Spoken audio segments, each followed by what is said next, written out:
और air defence का मतलब ये नहीं है ना। मैं आपको आइए सर प्लीज। देखो सॉरी यार, नहीं प्लीज आप आए सर। नहीं, आइडिया इसको करेक्ट है। बिल्कुल ये ठीक है। एक ऐसे छोटी गाड़ी बना दो, देखो जो पीछे सुन रहे हैं, एक छोटी गाड़ी बना दो, उस पे ये जो है ये छोटे लगा दो, बिकॉज ऐसे ही है। एक इनके बीच की गाड़ी बना दो छोटी और इसकी, और फिर ये बड़ी बना दो, इस पे फिर बेशक कुछ भी लिख दो, तो वो आपकी एयर डिफेंस है 3 लेयर्स की। अच्छा 3 लेयर सर, इससे थोड़ा समझाएं आप। ये 3 लेयर भी है, 3 layer of air defence system जब आप कहते हैं तो ये किस तरीके से काम करती है, किस तरीके से इसका मूवमेंट होता है, एक्शन होता है, पाकिस्तान को कितना खौफ खाने की जरूरत है? पाकिस्तान खौफ खा चुका है, तभी तो नहीं पहुंच पाया। जी सर, ये देखिए, ये जो एयर डिफेंस सिस्टम है ये हमारी हिफाजत के लिए है। करेक्ट। पाकिस्तान को खौफ देने के लिए नहीं है।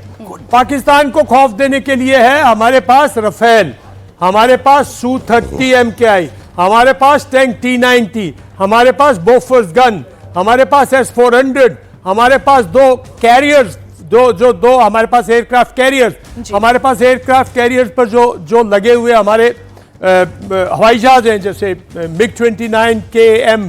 तो हमारे पास दहशत देने के लिए बहुत कुछ है। ये हमारे हिफाजत के लिए, हमारे देश के लिए है। और पाकिस्तान को मैसेज है कि अगर आप हमारे यहाँ कोई भी अटैक करेंगे तो हम सुरक्षित हैं। आप अगर न्यूक्लियर मिसाइल फायर करोगे तो हमारी S-400 उस न्यूक्लियर मिसाइल को आपके जरिए फायर डिस्ट्रॉय कर देगी।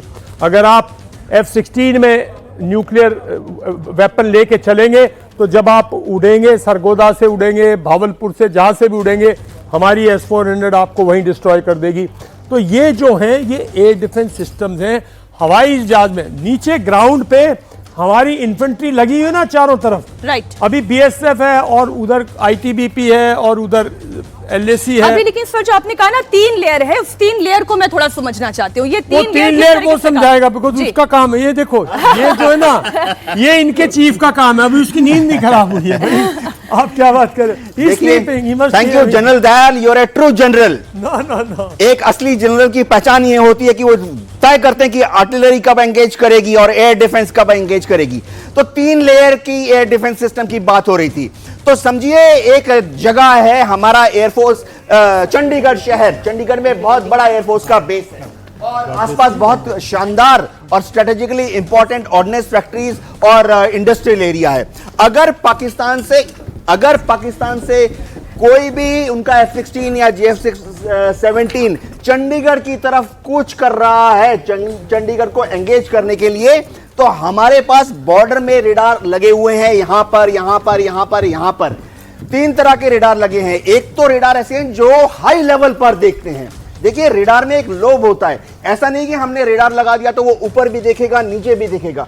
कुछ तरह के रेडार होते हैं कि वो हाई लोब होता है, वो दूर तक देख सकते हैं दुश्मन को, 500 किलोमीटर, 400 किलोमीटर तक। लेकिन हो सकता है कि JF-17 या F-16 वो नीची उड़ान भरकर जमीन के पास से उड़कर चंडीगढ़ की तरफ प्रोग्रेस कर रहा है। इसके लिए हमने सारे बॉर्डर पर लो लेवल लुकिंग, उसका जो लुकिंग लोब होता है, थोड़ा टेक्निकल है, जो लुक एंगल होता है वो नीचे की तरफ है और वो नीचे से उड़ते हुए हवाई जहाज को पकड़ लेता है। इसके बाद ये इंफॉर्मेशन तुरंत ADDC को चली जाती है। थोड़ा टेक्निकल शब्द है, एयर डिफेंस डायरेक्शन सेंटर।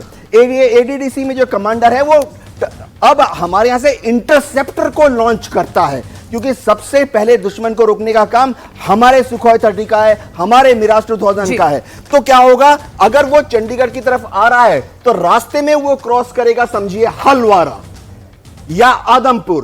तो जब वो हलवारा आदमपुर की तरफ आ रहा है तो वहां से हमारे मिराज 2000 सुखोई 30 टेक ऑफ करके उसको एंगेज करेंगे। बिल्कुल। ये हो गई पहली लेयर। सेकेंड लेयर क्या है, अब कमांडर डिसाइड करता है कि अब इसको रोकने के लिए मुझे बड़ी मिसाइलें लॉन्च करनी है। जैसे कि हमारे पास समझिए क्वाड्रात है, हमारे पास तंगुस्का है, हमारे पास ओसा AK है, पिचोराज है, आकाश है। तो क्या होता है, जो एयरक्राफ्ट है, ADDC कमांडर एयरक्राफ्ट को बोलता है ब्रेक ऑफ, क्योंकि ऐसा ना हो कि आर्मी ने या एयरफोर्स ने तंगुस्का क्वाड्रात लॉन्च कर दिए और वो हमारे ही सुखोई 30 को लग गए। इसलिए सुखोई 30 को ब्रेक ऑफ कर दिया जाता है। उसके बाद हमारी जो मीडियम रेंज मिसाइल है, चाहे आकाश हो, पिचोरा हो, सैम 3 हो, ये एंगेज करती है। सर मैं आपको रोकना चाहूंगी क्योंकि